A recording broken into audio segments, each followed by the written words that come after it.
pilih presiden. Lo yang pilih Prabowo Sandi tapi suara keju tu.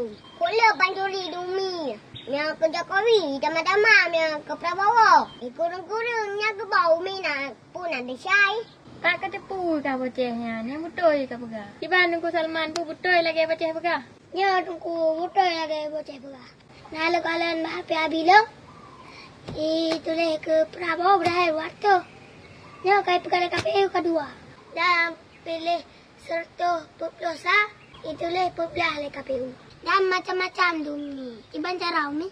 Alah awak Ron, betul ni semikir katanya. Yang urusan politik, baik semikir lah awak raya-raya mentang awak nyuhai.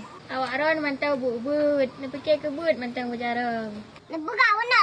Ya lawan Panjurinya kan nabi. Keban darah ni. Gino kan nabi lawan. Kamu teh keban lah umi. Kamu teh, baik kamu dawa dengan gue. Kamu dawa juga Salman.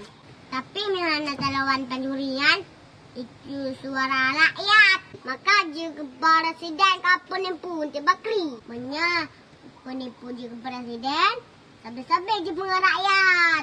Sampai-sampai susah. Ayah tanya, kok minta pen kedai? Dia bengah. Gua suka dapet memberi saran Hansip. Sebab dempu mahanya Nunggu Salman yang dua lawan.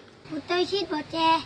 Lo kenyan bocah. Lo melake yang pengen rakyat berhancur Bandung. Baga hukum ya Allah.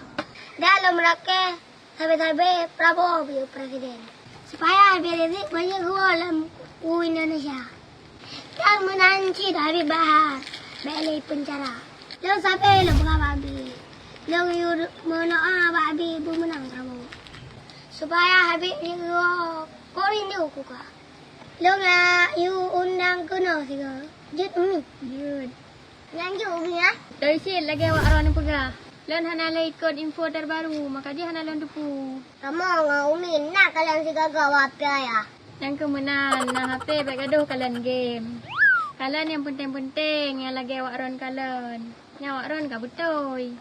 Tapi umi yang menang Jokowi ipegak game, kok jai game. Nah, cang game ke Bandung. Kata yang wajib terlawan Habib Salman. Sampai menang sayang dia rakyat. Maka tamu kaoi dengan markat Aliyah Melaka bila menang Jokowi-nya. No nga elo berkelek kepada Jokowi-nya. Ayah bak mak sabar-sabar long pakai bila pilih Jokowi. Menang cid balai silong long pakai banet tu long. Pokoknya dosa balong pakai. Maka Tunggu Salman Bakampung long menang Prabowo. Bakampung orang ni ke Tunggu Salman. Bakampung long menang Prabowo. 2,500 orang pilih. Kerja kami si kurang puluh orang sekarang.